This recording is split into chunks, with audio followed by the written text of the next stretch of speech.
Сосын сен әңгімені баста қызға. Сен оған айт. Айтқанда қалай, не дейсің? Кейін сөз айтсам ұмытып қаласың.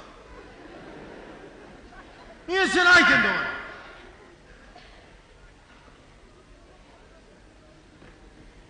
Амансың ба, құрбым? Жасың нешеде де? Айт. Айт, дайындалып алайын, қазір сөзім бар, ұмытасыз сен. Мен айтқанымды қайталап отыр, жаттап. Айтам. Амансың ба, құрбым? Жасың нешеде де? Айтам. Амансың ба, құрдым? Құрдым емес, құрбым.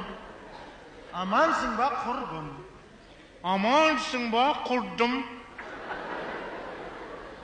Құрдым емес, құрдым деме. Құрбым, бым.